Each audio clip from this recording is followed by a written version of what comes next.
It's an incredible setup here, incredible matchmaking, incredible storytelling. Oh, you had to come here. All these fighters that step in here are warriors, and all have my respect. And I'm into this game, yeah. We'll be into this, yeah. And we are live here in the Maverick Center here in Salt Lake City, Utah. Folks, what a night. It is going to be historic indeed for BKFC 56. Whoever's the king of violence right here, this is going to be a great fight. Early on the top, right hand from my boy, double tap. Who's the king of violence? I am! Combat fighting in its purest form, bare knuckle fighting in the city of angels. 80 seconds remaining.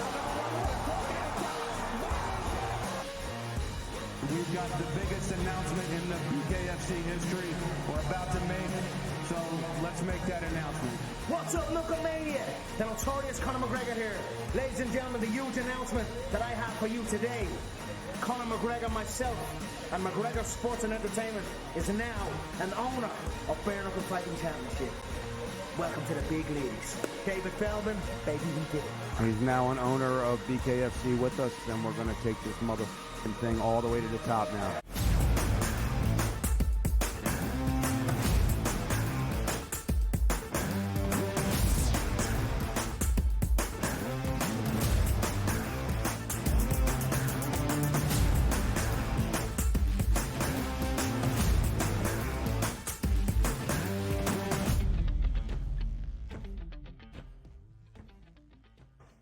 Welcome to hour number 2, live right here on this Tuesday on the early line on SportsGrid. We are just five days away from the start of a new college football season. That is Saturday. It is week 0, and we get you set for it in just a moment. We'll look at the PGA Tour postseason. Our guy Keith Stewart on the road, following all along with what is happening in the FedEx Cup playoffs. We'll look back at Memphis, preview the BMW Championship out in Denver, and then it becomes Win Total Tuesday to end out this second hour. A focus on the NFC West. Can the 49ers actually win a Lombardi Trophy? Will the Rams be back in the playoff hunt? What about Seattle with first-year head coach Mike McDonald?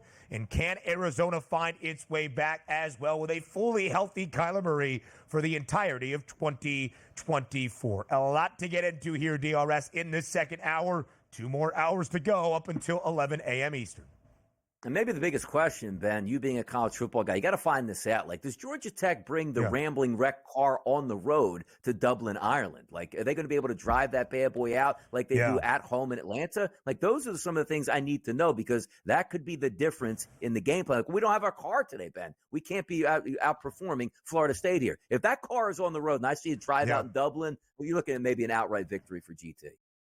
I think they're launching it off of the port of the Gulf of Mexico, going around the Atlantic and up to Dublin, if I am not mistaken. Maybe, though, DRS, maybe somehow, some way, the idea of the Ramblin' Wreck car on the road, or whatever Georgia Tech is brewing up at this moment, is the reason for significant line movement for this week 0 opener, the Irish opener, the Dublin debut, and this ACC showdown between 10th ranked Florida State and Georgia Tech. Again, we mentioned this yesterday. Up until about a week ago, Florida State was a 13.5-point favorite, comfortably flirting with a 2-touchdown spread in favor of a team we believed would be ranked in the top 10, with one of the 10 best prices to win a national championship this year, and confirmed by the AP poll last week that FSU was a top 10 team in the country. For whatever reason, the Yellow Jackets continue to see the line work in their favor. It was 10.5 last night. It's back up to 11 and a hook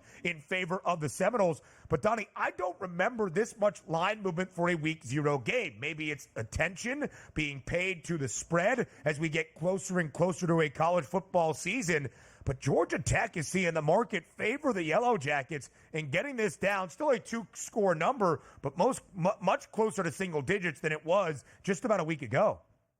Look, the questions are going to come up with Mike Norvell. Some are saying, Ben, he lost the program in that final game of the season last year, and they haven't yet been able to introduce this new football team to the country yet. There's a lot of question marks out there. It's very rare you get beat by 60 points in a competitive bowl game when you run your starters out there. Tough scene for Florida State. That's why that line is dropping. Last time we saw Florida State, they were an embarrassment to the state of Florida and college football, and if I was commissioner, I might have knocked them down to D2 or even D3 for a year or two for being that embarrassment here. So there you go. I mean, it's an idiotic approach, but perhaps it is what is moving the line at this moment. It is what casuals would say in college football, looking at a 60-point score difference in that margin between Florida State and Georgia in the Orange Bowl, but maybe it is influencing the public mind. However, this was from John Ewing, who does some great work for BetMGM, about why the line is moving. There's a lot more sharp money than there is recreational play, and all the sharp money has been on Georgia Tech. That is at least the thought as of this moment. Maybe that sharp money believes in Haynes King, who returns at the quarterback spot. Maybe it believes in Brent Key, who has done a great job as the head coach, first an interim head man that had a 4-4 record in 2022. Then the permanent head coach that led the Yellow Jackets to a bowl game and bowl victory last year over UCF. For whatever reason, the line is working. Again, as we shared yesterday, some early plays, and when those props become available, a full breakdown later this week. Let's look at the three other games. That also includes an ACC school on Saturday.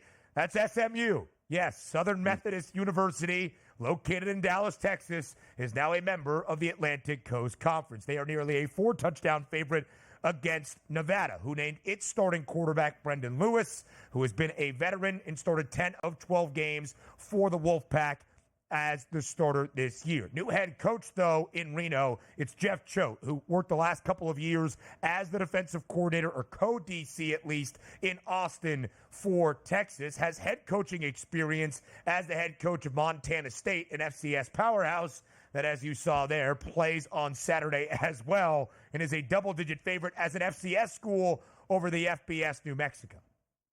Yeah, Rhett Lashley, Miami fame for myself here. Very good offensive coordinator and a head coach. And also, here's what you like when you take a look at SMU, Ben. Returning your starting quarterback back. Obviously, your coach is still in place. So that offensive scheme got extra work in the offseason. If you notice last year on that SMU schedule, when not playing up in competition and playing like competition or lower, look at some of those scores for SMU last year. And if you're taking a look at Nevada, coming off a season where they were pretty porous last year, I do believe that SMU, you want to lay 27.5 on the road? Not necessarily. But I look at that 56.5 point total and say to myself, quarterback coming back for Nevada, SMU in gear. And again, those scores against light competition, which, yes, they are an ACC team, but this isn't an ACC game against Nevada at this point. They should be able to roll up and down that field here. Not comfortable with the 4 touchdowns, but if you're taking some of those props from an SMU perspective, I expect them to get into the high 30s, Ben, low 40s in this game. Completely agree. I would look at a team total for the Stangs. Preston Stone back at the quarterback spot. A ton of his weapons return offensively as well. And SMU was great defensively last year. One of the best rushing defenses in the country, a top 15 scoring unit as well. Rhett Lashley has continued the standard in Dallas. SMU has long desired to be back in a power conference. Of course, we know the Pony Express, the death penalty, and all of that, but it has had ramifications. SMU is now back among the Power Four. Last year in the AAC, an undefeated run to a conference championship, an 11-win season for the Mustangs, and 78% of the production from a year ago returns. That's 11th most out of 134 FBS schools in all of college football. I cannot wait to see what the Mustangs do this year, DRS, because all of the conference realignment that we will see play out in 2024 is intriguing. But it's really been between power conference schools finding a new home with the dissolution of the Pac-12. It is really SMU as the only school going from a group of 5 league to a power conference. We saw that in 4 spots last year in the Big 12. UCF, Cincinnati, Houston, BYU. Look at the conference records. It was not bright for those 4 new members in the Big 12. It is an elevation on a week-to-week status for SMU, but at a 12-1 price with a win total of 8.5. I look forward to seeing what SMU can do this year. At least 7 wins in the last 5 seasons in Dallas. And again, quickly to Montana State. What a run the Bobcats have had. They have made the FCS postseason each of the past 3 years under Brent Vigen, who is the head coach of MSU. They are a double-digit favorite as an FCS school over the FBS school in New Mexico, and I think the line is correct. They are 32-9 under Vigen in his 3 years in Bozeman. Yeah, New Mexico State certainly on hard times at that point. You can't be, and again, you're hosting a game and you're double-digit underdogs to Montana State. But just let you know, like some of those teams outside of that Division 1A level per se or the FBS level, they're really good football teams and they can challenge some of those bottom feeders and beat them, and they're supposed to, favored by double digits here. No doubt about it. And the nightcap, midnight Eastern time. Get ready for some week 0 behavior. Hawaii, 38.5-point favorite at home against Delaware State, an FCS school. Braden Schrager, the quarterback for the Rainbow Warriors, is back, and he is going to throw it all around the yard. PGA Tour postseason up next here on TEL.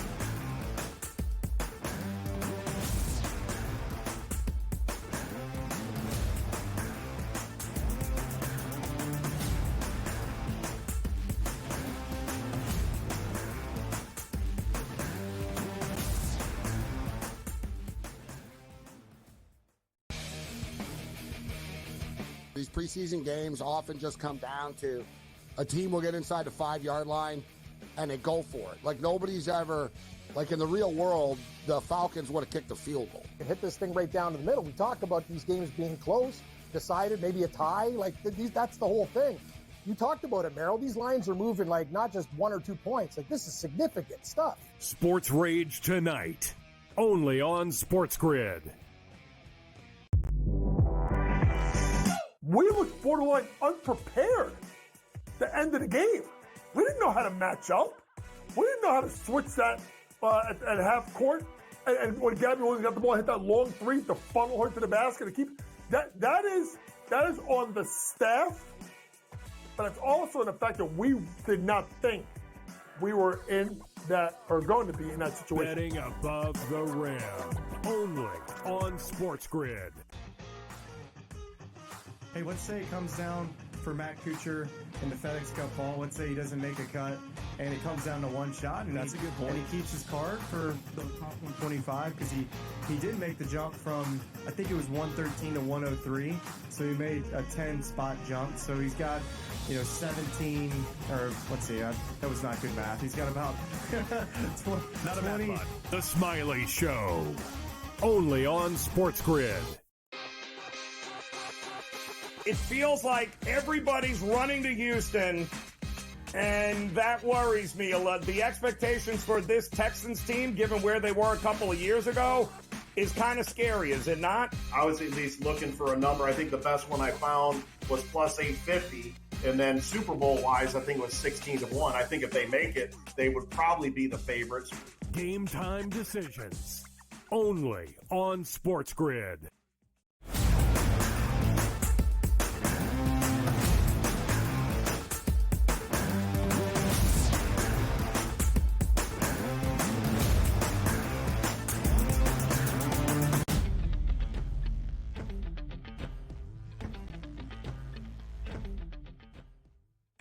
Live right here on the early line on SportsGrid, our producer Joe Frieso, if you could, I'm not sure what our technical capabilities are at this moment. Are we good? We are good. All right. You tell me, Joe. I think we're ready to go. Keith Stewart joins us live right here from the Mountain Time Zone in Denver, Colorado for the BMW Championship this week. The second leg of the PGA Tour playoffs. That is the FedEx Cup playoffs as we keep it rolling. Keith, as always, we appreciate the time. Last week in Memphis, this week out in the Rocky Mountain State. We appreciate the time here on the early line. Ben, it is a beautiful morning out here in Colorado for the BMW Championship. Let's talk a little golf. We got 2 weeks to go. Right now, BMW 50 guys. I think Keith, our apologies. I believe we're having a couple of technical difficulties here on the early line on this Tuesday. Just keep us abreast as we try to get this thing rolling. All right, we'll keep firing through. Keith, let's look back at Memphis last week in the St. Jude Championship before we go forward to this week in the BMW Championship, the opening leg of the FedEx Cup playoffs. It wasn't easy for Hideki Matsuyama on Sunday, but he did hold on to win the St. Jude Championship to start off the FedEx Cup postseason. What did you make of Hideki's performance last week in Memphis? I tell you what, Ben, Hideki, it was really something, because you have to consider how he started his week. The story surrounding him and his team, the fact that he didn't have his regular caddy there, the fact that he didn't have his coach there because they had got robbed over in London when they had stopped over from Paris heading to Memphis. And those guys lost their visas and their passports in order to come to America. So Hideki, with a new caddy, goes out and he wins and holds on Sunday. An impressive performance. And you know what? A good course fit, and a good course fit again this week. We've seen a lot of multiple winners over the years in the playoffs. I think Hideki's still pretty alive this week, guys. Keith, the top 50 move on here to the advance to the next round. But let me take a look at some of the guys that didn't finish there, particularly in Rory McIlroy. Back-to-back 74s on the weekend. What happened to his game and not advancing? Well, that's an upset right there. DRS, how about the bottom of that leaderboard? You got T68, you got two guys, Jordan Spieth and Rory McIlroy, and then 70th place, Max Homa. I mean, three huge names, and these guys are well out of form. I don't see how they even get it back. I mean, I was there all week. Rory was hitting the driver everywhere. It was one of the worst ball striking weeks of his career. And I just don't see how he flips the switch, which is a shame, because out here at Castle Pines, par 72, 8,130 yards on the scorecard. It's a perfect fit for Rory. Jack Nicklaus Golf Course, he loves those too. But, man, I tell you, it looked rough last week. And not so much just the game, Donnie. It was his body language. He looked like he was just done for the year. He actually looks like he's been done since Pinehurst, and he walked out of that scorer's tent and didn't want to talk to the media anymore. I think Rory needs a reset, boys. A difficult performance in Memphis, but it should be stated that Rory McIlroy is still there at the BMW Championship. He ranks 5th in the FedEx Cup standings, did enter the postseason at 3rd overall. Scotty Scheffler still in front. Hideki Matsuyama makes the big move up the board to number 3 in the FedEx Cup standings. And Xander Schauffele, the two-time major champion this year, checks in at number 2. So as we see these odds, this is not for this week's event at the BMW Championship, but just the FedEx Cup winner when all is said and done. Keith, how do you evaluate these odds at the moment? Scotty is for sure still the man to beat. You can't forget, guys, that next week when we take the top 30 to the Tour Championship, we have that staggered start.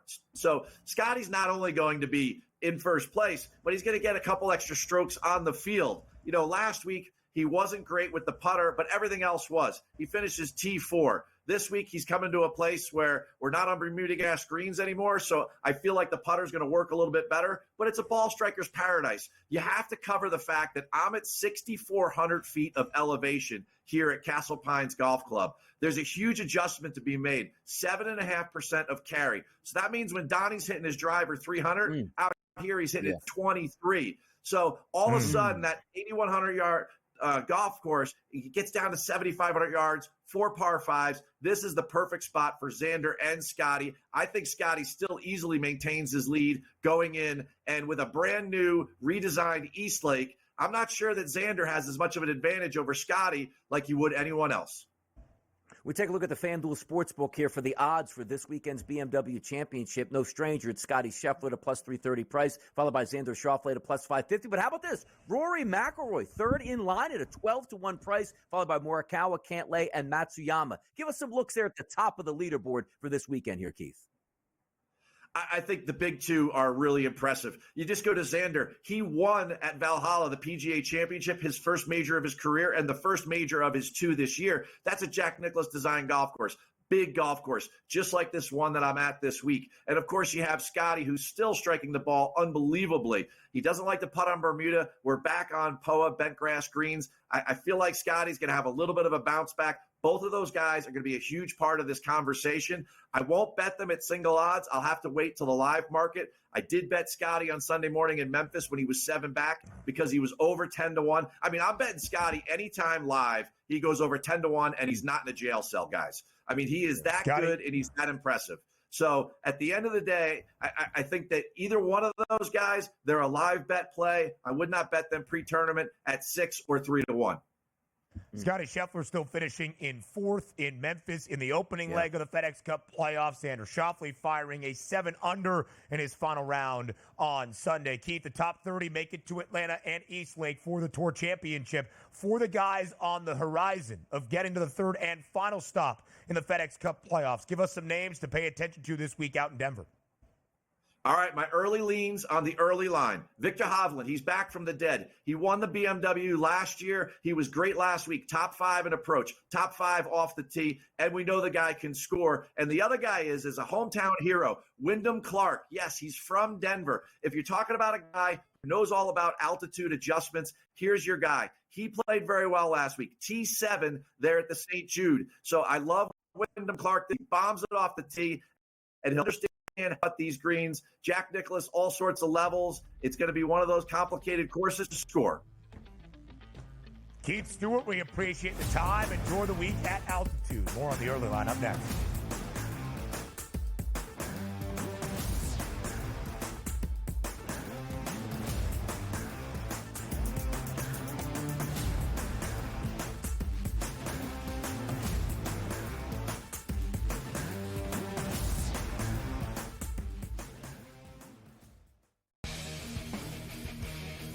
These preseason games often just come down to a team will get inside the 5-yard line and they go for it. Like nobody's ever, like in the real world, the Falcons would have kicked a field goal. And hit this thing right down to the middle. We talk about these games being close, decided, maybe a tie. Like that's the whole thing. You talked about it, Merrill. These lines are moving like not just 1 or 2 points. Like this is significant stuff. Sports Rage tonight, only on SportsGrid. We looked borderline unprepared the end of the game. We didn't know how to match up. We didn't know how to switch that at half court. And when Gabby Williams got the ball, hit that long 3 to funnel her to the basket to keep that is on the staff, but it's also the fact that we did not think we were in that or going to be in that situation. Betting above the rim, only on SportsGrid. Hey, let's say it comes down for Matt Kuchar in the FedEx Cup ball. Let's say he doesn't make a cut, and it comes down to one shot. And that's a good point. And he keeps his card for the top 125 because he did make the jump from, I think it was 113 to 103. So he made a 10-spot jump. So he's got, 17, or let's see, that was not good math. He's got about 20. Not a math bug. The Smiley Show, only on SportsGrid.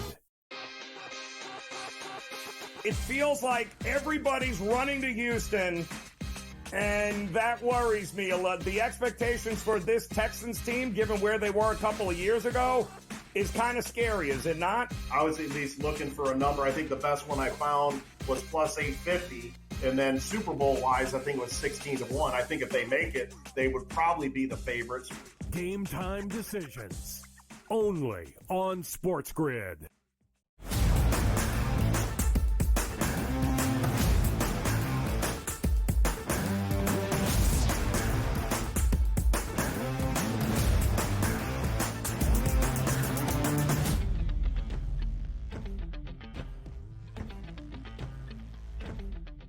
Another edition of Win Total Tuesday, live right here on a Tuesday on the early line on SportsGrid and all across that Spiz Grizz network. He is Donnie Rightside. I am Ben Stevens. Our focus on this Tuesday now and for the second half hour of this second hour on TEL is the NFC West. So let's set the stage right here by looking at the 4 teams in this division. The San Francisco 49ers, a minus 190 favorite to win the divisional crown once again, as they did a season ago and the season prior to that. Looking for 3 consecutive divisional championships in 2024. The second best price of any team to win any of the 8 divisions around the National Football League. Only the Chiefs have a better price to win the AFC West at minus 230. But just because San Francisco is such a strong favorite to win the divisional title does not mean we are not expecting some postseason contenders from the rest of this crew. The LA Rams, a playoff team once again a season ago. Win total is 8.5, minus or plus 4. I don't even know what we're looking at. Plus 330 here, to win the NFC West this year around. Seattle at 7-1. And the Arizona Cardinals, yes, a long price to win the NFC West at 13-1, but still maybe able to make some noise within the division and their overall record. DRS, overall, you look at the NFC West big picture. What's your first thought? It's the Niners. I mean, that's the first thought that comes to mind. They should win this division. But again, it is a football season. You're going to have injuries. Other teams are going to step up. And also, just take a look at the quarterbacks here, right? Brock Purdy for the 49ers playing for a contract this season. We expect big things from him. Los Angeles Rams, Matthew Stafford, veteran guy. We thought he might have been out of gas just 2 or 3 years ago. But looks like revived in that offense. Gets a couple of good young wide receivers. And away he goes. But starting the year, maybe with some hamstring injuries on an already banged up guy, we know how that typically works out in some equations here. The Seattle Seahawks, Geno Smith, we'll see if he can still find his way and be a competent quarterback. But maybe the biggest question mark is the Arizona Cardinals and Kyler Murray. From what we're hearing is, and here's what I liked about last year, Ben. We knew when he got injured that season wasn't going anywhere, right? But you wanted to see him get back late in the season. We thought maybe it was going to be, hey, play and see if we can trade you if you're healthy enough. But he played his way back into the starting lineup, which gave you that chance to see him on the field and get those rehabs. I said the rehab's not the right word, but almost like rehab snaps, if you will, saying, you know what, let me just get some plays here before I hit my off season and head into it. Now we're looking at maybe we're finding out the Kyler Murray of old, the quickness, the speed is back, which is so hard to defend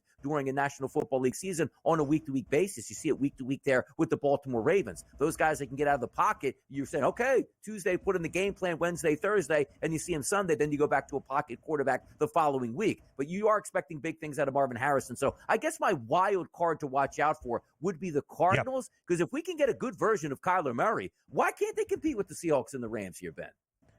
Yeah, Donnie, I think it's a really good point, right? And I think it speaks to the strength of this division overall. Arizona's 13-1, not expected by the odds makers to win the NFC West this year. The short NFC favorites in San Francisco at a 3-1 price spearhead this division. The 49ers are a co-favorite alongside Kansas City to win Super Bowl 59 at a 6-1 number. When those are the expectations and the odds outlook for a team atop your division, it's hard to think of actually contending for a divisional crown.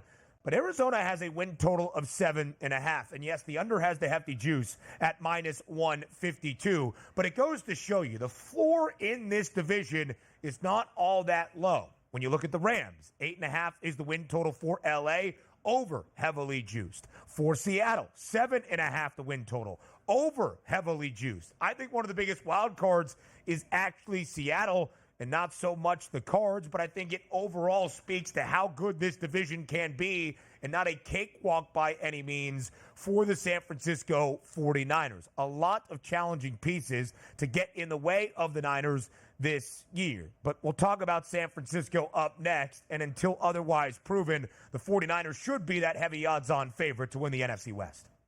Exactly, and we'll get to the points where, you know what, showing up and winning a Super Bowl and getting that mojo back the next season usually works out well. Showing up to the Super Bowl and taking a loss, usually that lingering hangover tends to drift into the next season. We'll see if that happens for the 49ers, but it should be an entertaining West with, now you're looking at, typically it's like, Seahawks can be good maybe with the Rams, but the Arizona Cardinals, the bottom feeders. If you're the bottom feeders winning 7 games, that means you got a competitive division, which also means if you're hunting for home field advantage in the NFL playoffs and you have no layups in your division, that makes things even tougher on the San Francisco 49ers. The 49ers are no stranger to postseason contention and deep runs in the playoffs. But will it result in a Lombardi Trophy finally this year? We'll talk about it up next on the Early Line.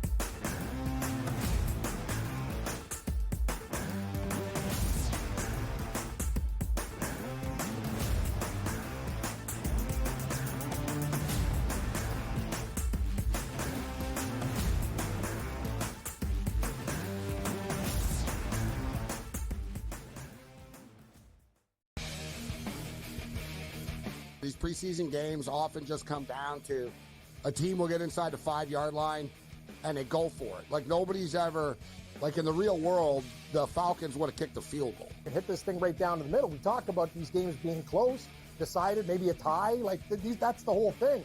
You talked about it, Merrill. These lines are moving like not just 1 or 2 points. Like this is significant stuff. Sports Rage tonight, only on SportsGrid. We looked borderline unprepared the end of the game. We didn't know how to match up. We didn't know how to switch that at half court. And when Gabby Williams got the ball, hit that long three to funnel her to the basket and keep that is on the staff, but it's also in the fact that we did not think we were in that or going to be in that situation. Betting above the rim, only on SportsGrid. Hey, let's say it comes down for Matt Kuchar in the FedEx Cup fall. Let's say he doesn't make a cut, and it comes down to one shot. And that's a good point. And he keeps his card for the top 125 because he did make the jump from, I think it was 113 to 103. So he made a 10-spot jump. So he's got, 17, or let's see, that was not good math. He's got about 20. The Smiley Show, only on SportsGrid. It feels like everybody's running to Houston, and that worries me a lot. The expectations for this Texans team, given where they were a couple of years ago, is kind of scary, is it not? I was at least looking for a number. I think the best one I found was plus 850. And then Super Bowl-wise, I think it was 16-1. I think if they make it, they would probably be the favorites. Game time decisions, only on SportsGrid.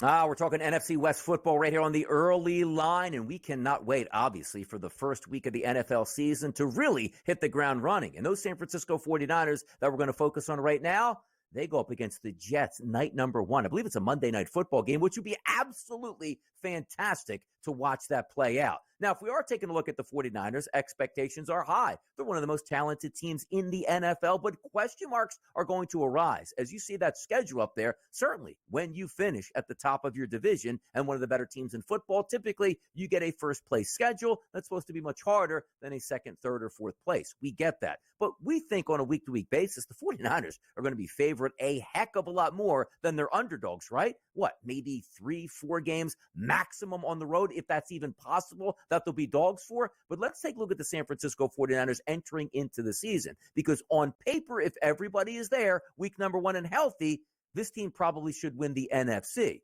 But we have question marks. Starting at left tackle, Trent Williams. He wants more money. Hasn't practiced yet here. Brandon Ayuk, who was thought to be possibly on the trade block with a deal already worked out with multiple teams with draft compensation and also player compensation, looks like he's probably going to stay with the 49ers, but he hasn't practiced yet. Christian McCaffrey, your all-world running back that you re-upped with an extension in the offseason for big money because of how talented and how well he's produced for you, already injured with a calf injury to start the season. Now, he should be ready by week number 1.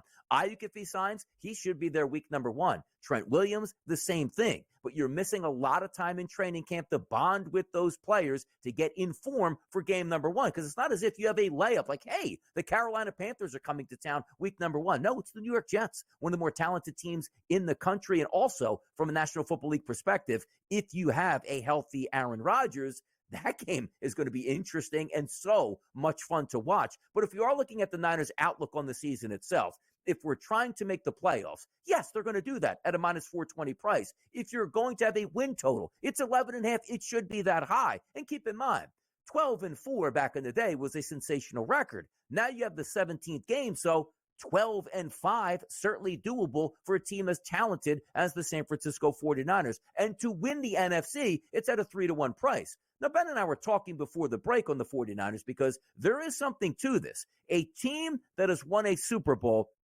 gets the lift in that offseason into next year. We're the defending champions. Let's do it again. But the team that lost looks like it. And the way the 49ers lost the Super Bowl, we should have had that. Maybe that lags into the offseason. Maybe that lags into training camp and needed a wake-up call early in the season. We'll find out if that takes place. But overall, that defense should still be really good. Floyd and Bosa rushing the pocket. You take a look at on the opposite sides for the cornerbacks. They have a solid secondary. Now, the question mark to me for the San Francisco 49ers coming into the season is that offensive line and how good it's going to be. Because let's just say Trent Williams is still holding out into the season.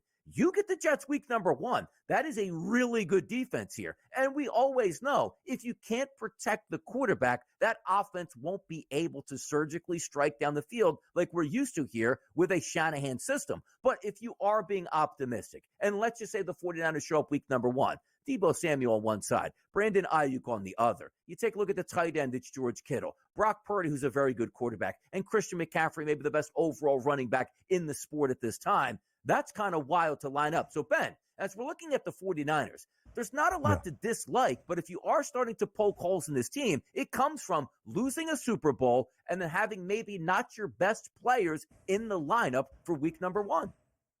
DRS, it's such an interesting point about San Francisco because talent-wise on paper, with the consistency we have seen out of the 49ers the last half decade in the National Football League, everything should be pointing up in a positive manner for the Niners entering 2024 once again. I will never forget seeing San Francisco lose its second Super Bowl to the Chiefs in the last 5 years, and still somehow, some way, when the markets became available early for 2024's NFL campaign, San Francisco was favored to win Super Bowl 59 in front of Kansas City, a 49ers team that was favored in all 20 games, including Super Bowl 58 last season in Las Vegas. The odds makers love the 49ers, and they are justified in thinking so. San Francisco, 2 Super Bowl appearances in the last 5 years, 4 NFC Championship game appearances in the last 5 years, and they have won the division 2 consecutive years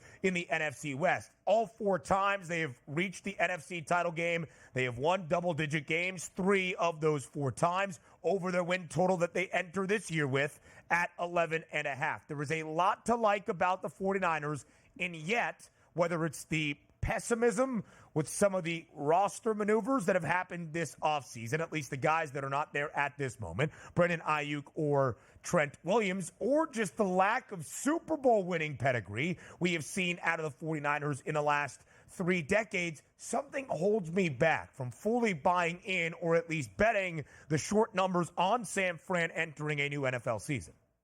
Yeah, and there is something to be said about that because, look, injuries are going to happen during the season. Devastating injuries to the 49ers, to any other team, that's going to derail a season. We get that. But we can only play with the deck that we're looking forward to coming into the season. So if you are putting into perspective of the NFC West as a whole, like I understand, like McVay's a very good coach and Matthew Stafford's a very good quarterback, but they're not nearly as talented overall as the San Francisco 49ers. Now, granted, you got to play the 49ers away, but you get the 49ers at home. And as I talked about also, the Arizona Cardinals, I think, are going to be much improved from what you saw last year because why? Just Kyler Murray being back at a healthy level makes for a dynamic offense. And you drop in one of the best young wide receivers of the past 15 years that we've probably seen in college football. That is going to help. And the Seattle Seahawks are always tough. And I like the move from Pete Carroll to getting a new head coach, a defensive-minded guy, that maybe that defense is going to spring into action, be even better than it was last year. So there are a lot of counterparts here. And also, Ben, talking about how much fun that opening game is going to be against the New York Jets, where we're saying to ourselves, what happens if McCaffrey isn't 100% for that game? Or something happens with Brandon Ayuk where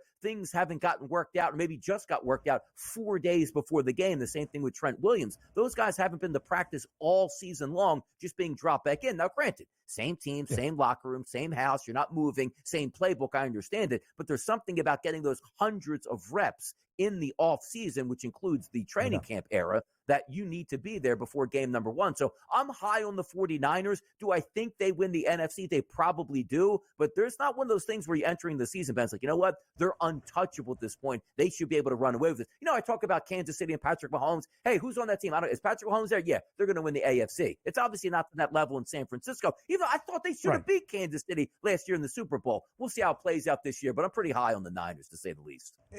You know, it's really interesting, DRS. We give the Cowboys a lot of flack, and rightfully so. They won their last Lombardi Trophy in 1995. They have not even reached the NFC title game in the 28 NFL seasons since that point. San Francisco last won a Lombardi Trophy in 1994. Of course, the story of the NFC in the 80s and the 90s was that rivalry between the Cowboys and the 49ers. So San Francisco last won a Super Bowl in 1994. Now, 3 decades ago, they have reached the NFC Championship game 8 times, so that's much better than Dallas. They have played for 3 Lombardi trophies, but they have come up short since that last Lombardi Trophy in 1994. It is not the same failure to that certain level that we have seen out of Dallas, but San Francisco has not been atop the mountaintop in the National Football League in 30 years. That is always the hope for the 49ers entering this season. Am I going to buy into that idea? I'm not entirely sure. But San Francisco's win total of 11.5 or the minus 190 price to win the NFC West are the strongest number at this moment to even see the postseason around the National Football League at minus 520. That I do believe in. San Francisco will have another golden opportunity this year. It's just a question on if they can capitalize unlike a season ago.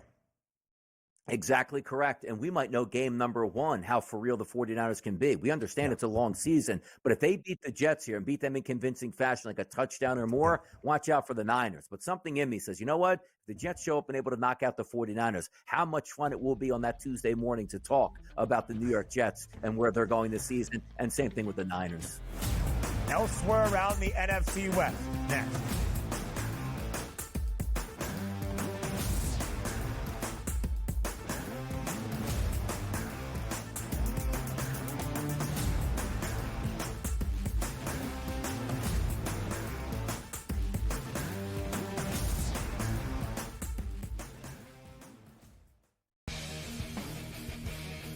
These preseason games often just come down to a team will get inside the 5-yard line and they go for it. Like nobody's ever, like in the real world, the Falcons would have kicked a field goal. And hit this thing right down to the middle. We talk about these games being close, decided, maybe a tie. Like that's the whole thing. You talked about it, Merrill. These lines are moving like not just 1 or 2 points. Like this is significant stuff. Sports Rage tonight, only on SportsGrid. We looked borderline unprepared the end of the game. We didn't know how to match up. We didn't know how to switch that at half court. And when Gabby Williams got the ball, hit that long 3 to funnel her to the basket to keep that is on the staff, but it's also in the fact that we did not think we were in that or going to be in that situation. Betting above the rim, only on SportsGrid. Hey, let's say it comes down for Matt Kuchar in the FedEx Cup ball. Let's say he doesn't make a cut, and it comes down to 1 shot. And that's a good point. And he keeps his card for the top 125 because he did make the jump from, I think it was 113 to 103. So he made a 10-spot jump. So he's got, 17, or let's see, that was not good math. He's got about 20. The Smiley Show, only on SportsGrid. It feels like everybody's running to Houston, and that worries me a lot. The expectations for this Texans team, given where they were a couple of years ago, is kind of scary, is it not? I was at least looking for a number. I think the best one I found was plus 850. And then Super Bowl-wise, I think it was 16-1. I think if they make it, they would probably be the favorites. Game time decisions, only on SportsGrid.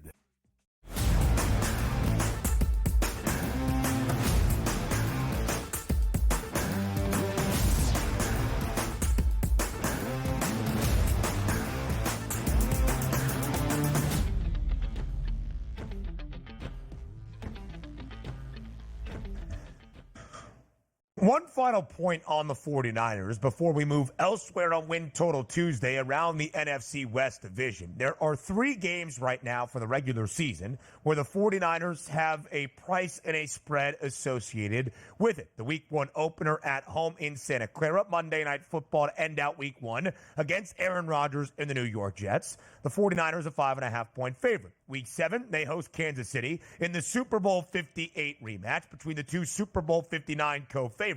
San Francisco a short 1.5-point favorite, but still the home favorite against KC. And then the week following against the Dallas Cowboys, a 4.5-point favorite against Dallas. All of that to say, Donnie, that much like last year, when the 49ers were favored in all 20 games, including the Super Bowl 58 defeat in Vegas to Kansas City, I expect the 49ers to be favored in each and every game the Niners play this season. Yeah, just about. And also, you look at that later in the season, Ben, right around like Thanksgiving time. You play at the Green Bay Packers. A week later, you're at the Buffalo Bills. Then you get that week later at home, but it is against the Bears, but also a rookie quarterback that's had multiple starts under his belt and maybe careening towards the playoffs there. Then you take on a divisional opponent, the Rams. Then you go on the road to take on the Dolphins, then home against the Detroit Lions. Like, we're going to know what this team's made of, obviously, early with game number 1 with the Jets, but I'm really looking forward to that mid-November to late December stretch here to see what the 49ers still have left in the tank. So when we say parity really means business in the NFL, it's true. First place team gets that first place schedule, and you're seeing some quality opponents on that list. Yeah, no doubt about it. Now let's go elsewhere in the NFC West. The Los Angeles Rams, a playoff team, a double-digit win team a season ago because Matthew Stafford and Cooper Kupp were healthy and the emergence of Puka Nacua as well. Can the Rams replicate that success once again? The win total is 8.5, albeit the over does have the heavy juice. In fact, LA has moved slightly in front of Chicago for the 7th best make playoff price of NFC teams. What does that mean? Of course, there are 7 teams that now make the postseason in each conference. The Rams, based on the odds makers, would have that slight edge over the Bears. Donnie, what is your expectation for Los Angeles in 2024? It's a tough one for me. And not to say I don't think they can be a good football team. Like, no, not even a devil's advocate needed here. Let's just say they're all healthy, which includes Matthew Stafford, all the way through for 17 games. That's a playoff football team in the Rams that might even be able to challenge the San Francisco 49ers. But the same way I'm talking about the Niners, who I do think they have a quality football season and, quite frankly, maybe the most talented. But they're entering the season with a lot of question marks, some through injury, which is Christian McCaffrey, and some through players holding out. You never want to get that animosity like behind the scenes. They don't respect me. They don't. We still don't know what's going to happen with Brandon Ayuk. But again, talking about their left tackle, Trent Williams, we expect him to be back in camp. Let's just say everything goes right for the 49ers. And Matthew Stafford's hamstring injury, Ben, is not an issue week number 1 and moving forward. If you have a healthy, and again, Puka Nacua was banged up in training camp as well. Let's just say you get to the starting gate. Healthy Matthew Stafford, hamstring is fine. Puka Nacua and Cooper Kupp and Williams. Like, you have the tendency here with Sean McVay to have a high-octane, ready-to-rock offense, which is half the battle in the NFL. It is a younger defense, and you lose Aaron Donald. I understand that. But I'm not talking about the Rams on a stage of they can make a run to the Super Bowl. The expectations for me are competitive team week to week. When it's all said and done, 3 games left in the regular season, they're still vying for a playoff position, and maybe it even is for the NFC West. But there's a lot of question marks right now for me on an aging quarterback and a team that might not be as talented overall as the San Francisco 49ers. That's how I head into the season with the Los Angeles Rams. Yeah, the Rams are a very compelling team. 7 years under Sean McVay, still regarded, and rightfully so, as one of the best head coaches in the National Football League. They have gone over 8.5 wins, winning at least 9 games in 6 of the 7 years, double-digit wins in 5 of those 7. They won a Super Bowl on home turf inside SoFi to end out 2021. But then injuries, a huge story of the 2022 campaign. Matthew Stafford injured, Cooper Kupp injured. They were just 5-12. Last year, Donnie, I expected positive regression. If health could be maintained for a team that won a Super Bowl the year prior to get back to things in 2023. The win total worked against me. I bet the over of 6.5. It closed at 5.5. The odds maker's not overly optimistic on Los Angeles. Of course, they went 10-7 and earned a playoff spot. You would have to assume Matthew Stafford will be healthy, but there are questions because of where he is in his career and the injury concerns from 2022. I still believe in this Rams team. I think they're going to be a winning football team. I think they will contend for a playoff spot, more than likely in a wild card scenario around the NFC. I still expect the Rams to be a postseason team come 2024's end. How about the Seattle Seahawks? New head coach and Mike Macdonald. Of course, it is no longer the Pete Carroll era up in the Pacific Northwest. 14 seasons under the man that loved to chew some gum. They now go to Baltimore's former defensive coordinator in Mike Macdonald. 7.5, the win total for the Hawks. The over has the juice. Again, flirting with 500. Do you think that's the reality for Seattle this season? I do think it is the reality. And also, one of my favorite wide receiving cores in the NFL by a long shot, man. Lockett, Smith-Njigba, and Metcalf. I mean, 3 dominant wide receivers if you can just get time in the pocket. The reason I bring that up is it's not really a knock on Geno Smith. He's an average quarterback that has the tendency to sometimes play above average, and that's what you're looking for. Give me a quarterback top 15 in the NFL, top 20 with a decent defense, and away you go. You'll probably make the playoffs. But here's where the question marks pop up. Connor Williams, solid center. That's going to be a good benchmark for them this season. But outside of that, there are a lot of questions at guard and at tackle. Yeah. And if you're having those issues, you know how that usually turns out. That means you can't protect the quarterback, the wide receivers can't run the routes, and the running game with 2 quality running backs in the backfield. If you're just looking from a skill position layout, I love the Seattle Seahawks, but we know where games are won and lost. It's in the trenches. That's my only knock on the Seahawks. But I do expect them, again, to be competent on a week-to-week basis. Do I think they win that division, Ben? Probably not. But in the last couple weeks of the season, they're fighting for a playoff spot. I think we have them slotted appropriately here. They won 9 games each of the past 2 years. In 14 seasons under Pete Carroll, only less than 7.5 wins 3 times. That means 11 times over 7.5 in the last decade and a half, virtually up in the Northwest. In the 3 times under 7.5, never less than 7. There has been consistent success in Seattle. Will it continue under Mike Macdonald? We'll continue the conversation up next.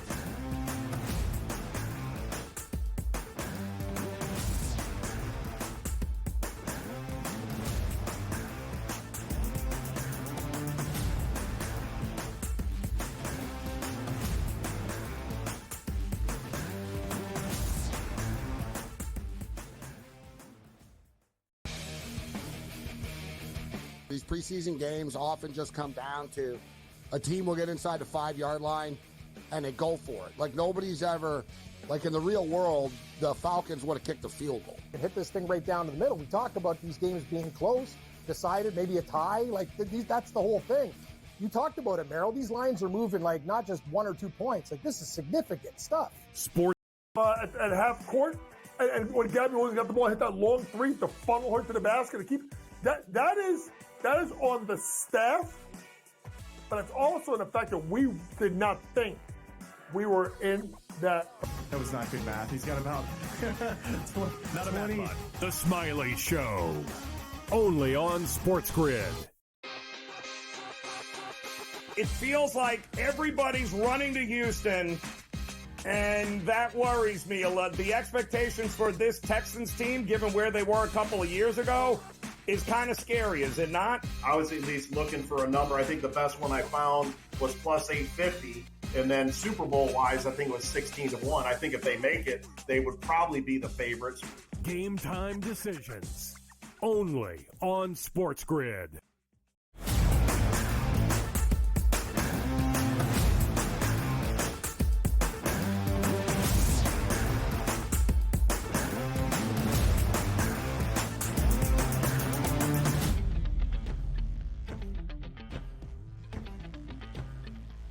The Seattle Seahawks have a win total of 7.5. The over has the juice. The Arizona Cardinals have a win total of 7.5 as well, albeit the under juiced. I think, as we have said, Donnie, it speaks to the overall quality within the NFC West. This division is no cakewalk each and every time you play your divisional mates. How does it impact the overall records for all 4 of these clubs this season? Seattle is a compelling team under Mike Macdonald, of course, the defensive coordinator in Baltimore. under John Harbaugh, after he worked under Jim as Michigan's DC the years prior. He turned Baltimore into one of the best defenses in the National Football League each of the past 2 years. He will hope to reinvigorate the defensive side of the ball up in Seattle. Jonathan Gannon enters his second year as the head coach in Arizona. Not much was expected a season ago. The win total, 4.5. The under had the juice. The Cardinals had the lowest win total entering 2023. Their franchise quarterback in Kyler Murray might miss the entirety of the year. At least that was the discussion. He came back to play 8 games. The Cardinals won a few of those. They ended up 4-13 a season ago. And although the overall win-loss record, nothing stellar to write home about for Jonathan Gannon in his rookie campaign as the head man in the desert, they were booked as an underdog, Donnie, were the Cards in all 17 games a season ago. They were 9-8 against the spread, much more competitive than anybody anticipated around the National Football League. How does competition carry over to wins and losses in 2024? Jonathan Gannon is a defensive coordinator. He's going to have that defense playing good football. Why? Because it just doesn't have the playmakers like so many other teams, particularly in the NFC West, have on defense. It's not a good secondary. Quite frankly, that's being nice. They're really a bad secondary. Pass rushing ability here, questionable at best. Average linebackers, okay. Now let's move it over to the offense for the Arizona Cardinals. Thank goodness they have Kyler Murray, who coming off the knee injury last year, took him some time to get back into the NFL games and getting it under his belt, right? Now you head into the offseason, he should be back up to the speed we've always seen Kyler Murray, and he's going to need it because the offensive line, Ben, flat out stinks. So I find myself looking at the Arizona Cardinals. Is it one of those teams that I want to bet on a week-to-week basis to say, let's just say they can cover a spread and or just win a football game? Not necessarily, but my goodness. If this isn't one of these teams that you're going to tee up on a week-to-week basis to say, I want quarterback props from the opposite team, wide receiver props and running back props for the opposite team, yes. And also, from an offensive perspective, passing the football for the Cardinals. I love James Conner, but how many times are we going to be running in the fourth quarter when we're losing football games? Well, you know what I do love in that offense? It's going to be Marvin Harrison Jr. and Trey McBride. That tight end McBride. I mean, that guy is a man-child, and he's going to get a ton of targets this season. So from a betting perspective, once again, I'm not sure if I'm taking the spreads, essentially, on the Arizona Cardinals for good or bad. Sure. But if you want to look at totals and team totals against, this might be your landing spot right here because I expect Kyler Murray to put up decent numbers because they're going to be losing football games. The same things with the tight end and the wide receiver. But more importantly, the defense. They're going to give up a lot of points, man. This is one of those teams you need to be circling on a week-to-week basis to get some money back on. It's one of my favorite things, though, Donnie, when you look for positive growth among a football team. For instance, take Dan Campbell and the Detroit Lions in his rookie year in 2021. They were expected to win about 3 games. They were an underdog in all 17. They were the best covered team in the National Football League that season. They were 11-5-1 against the spread. Arizona, an underdog in all 17 last year, 9-8 against the number. And this is, for me, a guy that had an alternate win total under 3.5 for the Cardinals. 8 games started for Kyler Murray. Arizona won 3 of those 8. So 3 of the 4 wins came with Kyler back at the quarterback spot. But to Donnie's point, keep an eye on the totals for the Cards early this year. In the 8 starts that Kyler Murray made a season ago, 6 of the 8 games featured 40 or more points. All 8 featured at least 34. Arizona is a 6.5-point underdog for their season opener on the road in Buffalo. But it's part of the reason, Donnie, that I think you can look at either points out of Arizona, better play out of Arizona, or at Marvin Harrison Jr. Plus 650 for MHJ to win Offensive Rookie of the Year, to lead all rookie wide receivers. It is a plus 150 price in terms of yardage, 1050 and a hook. That is his season-long receiving yards prop that you would expect for the 4th overall pick to make an immediate impact with Kyler Murray delivering him the football. I do not think Arizona makes the postseason. I do not think the Cardinals can contend for that playoff spot. But I do think they will be able to keep games competitive and make the NFC West all that much more difficult. Hour 3 comes your way up next, live right here on this Tuesday.